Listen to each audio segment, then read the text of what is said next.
नासिर रोड़ी में वापारी बिरादरी इतिहाद पारा मेरान टीवी के ऐलानियल सखावती दिहाड़े के भरपूर मोट दींदे 7 डिसंबर ते मेरान टीवी से गॾु मल्हाइण जो ऐलान कयो आहे। वधीक ॾिसो था रोड़ी मां सैफुल्ला बलोच जी हीअ रिपोर्ट। जी नाज़रीन, असां हिन वक़्तु रोड़ी में आल ताजिर रोड़ी इतिहाद जे अॻवाननि सां मौजूदु आहियूं।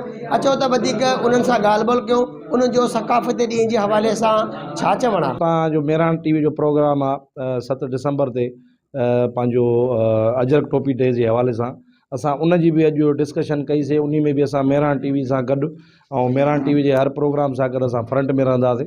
इंशाअल्लाह ताला जेको तव्हांजा प्रोग्राम 7 ॾींहं हलनि था, 8 ॾींहं हलनि था, असां उन में गॾु आहियूं। इल्मु पिरायो, सिंध सवारियो ऐं नशो छॾियो, जेको तव्हांजो स्लोगन आहे, असां उन सां भरपूर तरीक़े सां गॾु आहियूं। जनरेशन खे साईं इहो ई मैसेज ॾियणु चाहियूं था त तालीम हासिलु कयो, नशनि शयुनि खे वापराइणु छॾियो, पंहिंजो वॾनि जी इज़त करणु सिखो ऐं सिंध संवारण जे लाइ ऐं पंहिंजे मुस्तक़बिल संवारण जे लाइ जेको आहे जिदोजहद जारी रखो। अंधेरो न आहे, मुस्तक़बिल में अॻिते रोशन ही रोशन आहे। सबसे पहले तो मैं शुक्रगुजार हूँ गुलाम नबी मोराई साहब का, जिन्होंने जो है ये सकाफ़त का एक सिलसिला चलाया। तो मैं इसके बारे में ये कहना चाहूँगा कि ये साल में एक बार दिन आता है और तमाम जो भी कम्युनिटियाँ हैं जो सिंध में इस वक्त रह रही हैं, उनको भरपूर तरीके से जो है ये सेलिब्रेट करना चाहिए सिंध की सकाफ़त को। हमारा सिंध धरती जो है हमारी माँ है, हम सिंध के एक बानी है और सिंध धरती जो है हमारी माँ है। हम इस अजरक टोपी कल्चर हमारा एक देश है, हमारा एक लिबास है, हमारा एक वतन है, हमारी एक जान है।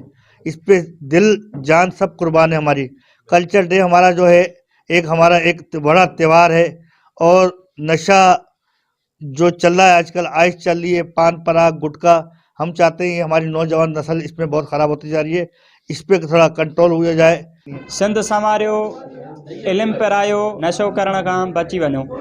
छो त जेको असांजो सिंध जी सकाफ़त आहे हमेशह इहा कॾोक खां असल खां वठी रही आहे। इन जे करे सिंध जा ॿाहिरि जेके बि सिंध जे करे जिदोजहद कनि था, उन्हनि सां असां मुतफ़िक़ ऐं गॾु आहियूं। हमेशा भाईचारे में गॾु रहंदासीं इंशाअल्लाह। जी नाज़रीन, आल ताजिर इतिहाद अॻवाननि जी तमामु ॻाल्हियूं ॿुधियूं। उन्हनि जो चवणु आहे त 7 डिसंबर असां सिंधियुनि जे लाइ हिकु फ़ख़्र जो ॾींहुं आहे। ताजिर बिरादरी बि मेरान टीवी सां गॾु 7 डिसंबर भरपूर तरीक़े सां मल्हाईंदासीं। कैमरामैन सबगतुल्ला सां गॾु सैफुल्ला बलोच, मेरान टीवी न्यूज़, रोहड़ी।